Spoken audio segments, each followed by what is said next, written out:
Yeah, first of all, yes, there are still good horror stories on NoSleep.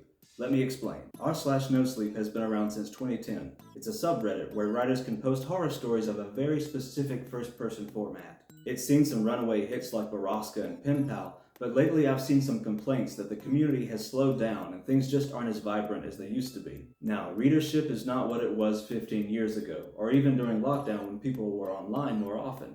Stories back then racked up thousands of precious upvotes, and some were even reworked into novels or picked up for adaptation.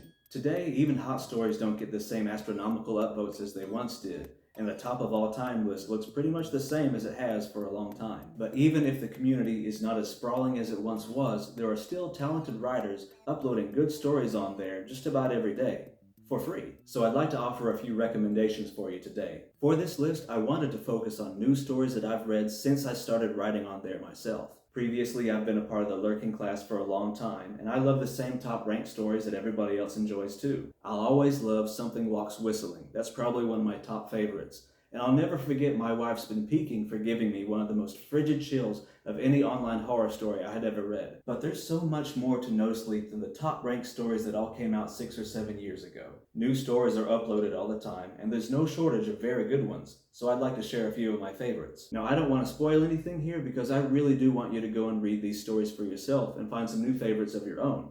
So let's take a look. The Silence Between Seconds by Askew10688. Here we have a rare case of noir on No Sleep. The narrator is a detective investigating a very obtuse case even though their superiors have already told them to drop it. They find holes in the walls of each murder victim's home, with clocks frozen at 2:17, the hands bent outwards. What stood out to me most about this story was its writing style. I love noir for its brisk, punchy prose, and this really nails that with that grizzled, smoky detective voice. It uses a lot of figurative language and colorful descriptions, and it really demonstrates that cynical swagger that I look for in crime fiction. It's a creepy, horror-flavored mystery, and if for no other reason, you should check this one out for its writing style. The Silent Hitchhiker I pick up every week takes all my anxiety away. I just found out where he's been putting it. By Gommel Frank.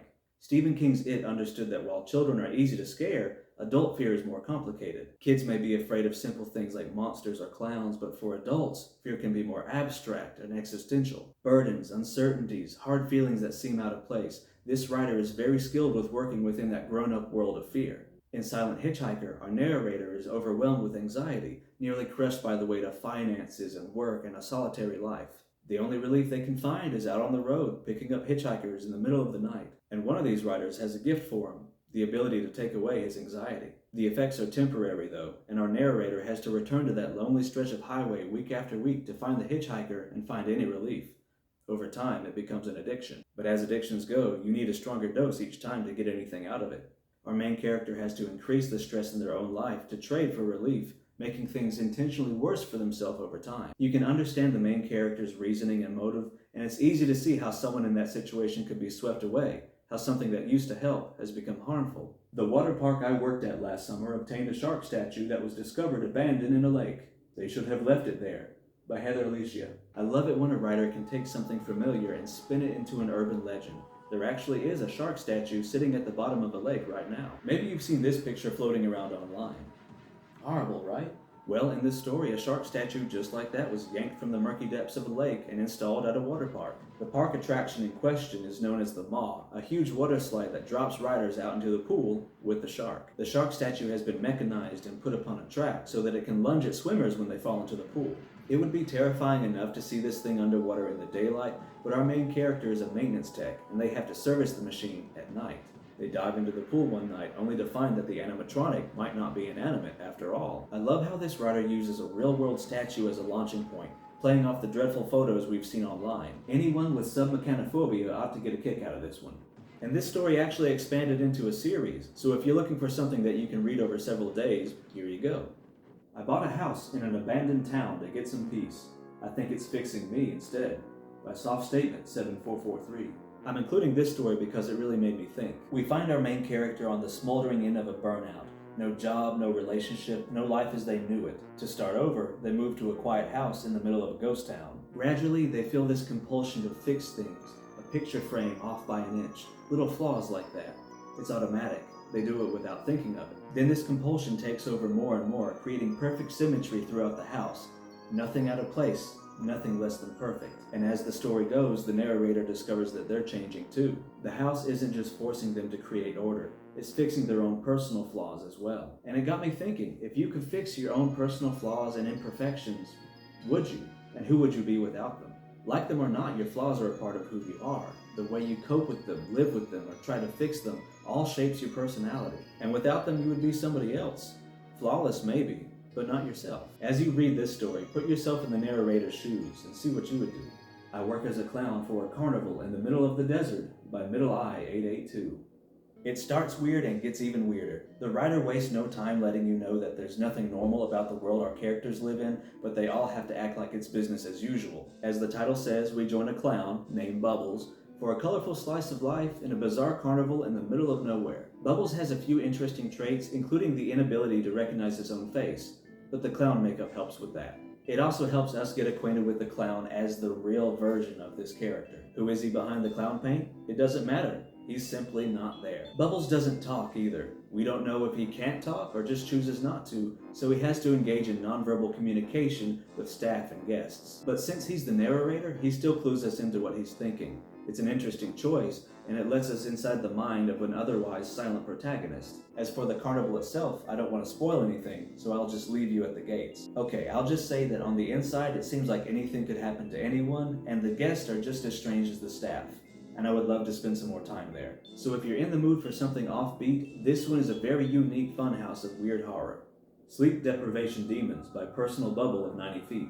In this story, our main character suffers an extreme case of insomnia to the point that they start seeing things. The condition is so intense that after a tragic event, they start seeing ghosts. Sleep deprivation psychosis is a real thing, so the narrator and the reader are both challenged to decide whether what's happening is real or a hallucination. And this story shows how important empathy is to reading. It's a pain when a story wallows in misery, but it's helpful to show just enough so that we can understand the character's mindset and share in their vulnerability when the horror begins. This story does that well. It also gives us an idea of the narrator's emotional turmoil, which directly influences the demon apparitions at play. It offers genuinely sad and sympathetic moments without dwelling on the tragedy. And what follows is a suddenly terrifying sequence with a quick setup and payoff. If you're into supernatural horror, you'll probably find this very creepy. So if you're looking for oppressive psychological horror with a hard scare, don't miss this one. Black Coffee by Zandalf the Blue. Okay, this last one is wild. It follows a demon who escapes from hell and tries to prove his worth through possession here on Earth. The only problem is that he didn't possess a human. He's stuck inside a coffee maker in an office break room. The coffee demon tries to make the most of the situation by serving corrupted coffee to lead employees astray. As it succeeds and its powers grow, it stokes anger in the office and inspires terrible behavior in its victims. It also becomes more resourceful, spiking its coffee with ingredients fresh from hell. I won't go into detail here, but it gets dark, and I'll point out right now that this story will not be everyone's cup of tea. The writing and pacing are great though, and as the stakes rise, I found myself dreading what would happen next. And it's so sinister seeing it all play out from the demon's perspective, to hear its delight as humans experience such terrible moments. There is a very tense moment that had me on the edge of my seat, waiting for the worst to happen, all while the demon narrates its own excitement. And that depiction of invisible demonic glee in the midst of pure terror is super effective. This one reminds me of a short story called The Yattering and Jack by Clyde Barker. In that story, a demon is tasked with corrupting the soul of a very milquetoast man named Jack, but the guy's so dull and boring he does not seem to be fazed by anything that demon does. Both stories depict devilish creativity in an attempt to torment unfortunate souls, and we get little glimpses of how hell might work in the imaginations of these writers. If you like one, you'll probably like the other. And with that, I hope you find something you love. So while I went back through my favorites, I realized that several other stories had been removed by moderators. That happens. Look, as we all know, No Sleep has some very particular rules, and those rules are strictly enforced. That means that sometimes great stories are taken down. And quality isn't really the issue, it's all a matter of how well those stories fit within the prescribed No Sleep format. That might sound like all the writing would be formulaic, but I hope that the stories I've talked about here today show that a writer can still make horror that works for No Sleep and stands out with style and creativity. It's there if you look for it. Alright, I hope you had fun. If it's been a while since you've been on No Sleep, I hope you'll visit again soon and sort by new. Maybe you'll see a story by one of the writers I talked about today. I'd like to have another story on there soon, and I also plan to have another video up here very soon. If you love horror, whether that's internet horror, film, literature, or even dark history, you're in the right place. Bye for now.